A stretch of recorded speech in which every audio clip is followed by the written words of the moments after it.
অভিষেক বন্দ্যোপাধ্যায়ের বিদেশ যাত্রা নিয়ে ফের টানাপোড়েন।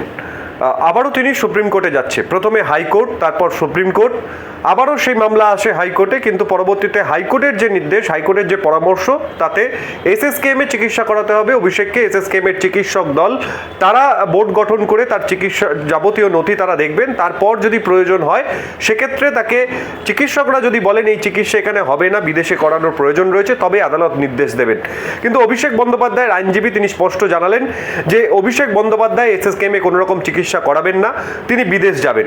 এবং গত যে শুনানি ছিল সেখানে সৌগত ভট্টাচার্যের যে বেঞ্চ বিচারপতি তিনি যেটা জানান যে এসএসকেএমে তাকে চিকিৎসা করানোর পরামর্শ দেওয়া বা অন্য কোথাও তিনি কলকাতা বা দেশের অন্য কোথাও চিকিৎসা করান সেই পরামর্শ দেওয়া হচ্ছে। তার কারণ তার 3টি মামলা এই মুহূর্তে চলছে এবং তার তদন্ত চলছে, ফলে তাকে কোনোভাবেই বিদেশে যাওয়ার অনুমতি দেওয়া হবে না। এবং অভিষেক বন্দ্যোপাধ্যায়ের তরফ থেকে আইনজীবী বলেন তিনি ভয়েস টেস্টের নমুনা দিয়েছেন ডিজে মামলায়, ফলে কেন তাকে চিকিৎসা করাতে যেতে দেওয়া হবে না। কিন্তু আদালত স্পষ্ট বলে যে সেক্ষেত্রেও তিনি 3বার কিন্তু ভয়েস টেস্টে যাননি, ফলে তাকে কোনোভাবেই বিদেশে যেতে দেওয়া যাবে না।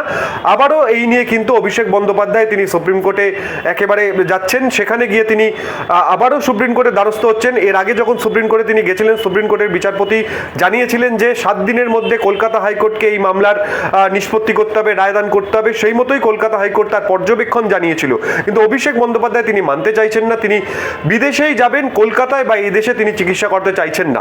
এবং এর মধ্যে অভিষেক বন্দ্যোপাধ্যায়ের এই বিদেশ যাওয়া নিয়ে কিন্তু রাজনৈতিক মহলেও একাধিক মন্তব্য আসছে বিরোধীদের তরফ থেকে। এবং যারা বর্তমানে শাসক শিবির তারা বলছেন যে অভিষেক বন্দ্যোপাধ্যায় পালিয়ে যেতে চাইছেন। একাধিক মামলা তার কাছে তার উপর রয়েছে, যে কারণে তিনি পালিয়ে যেতে চাইছেন বলে চিকিৎসার করানোর পরামর্শ বা চিকিৎসা করানোর কথা তিনি বলছেন। কিন্তু আদালত একেবারে স্পষ্ট নির্দেশ দিয়েছে কলকাতা আদালত। এবার সুপ্রিম কোর্ট কি নির্দেশ দেয়, নিঃসন্দেহে সেদিকে নজর থাকবে আমাদের।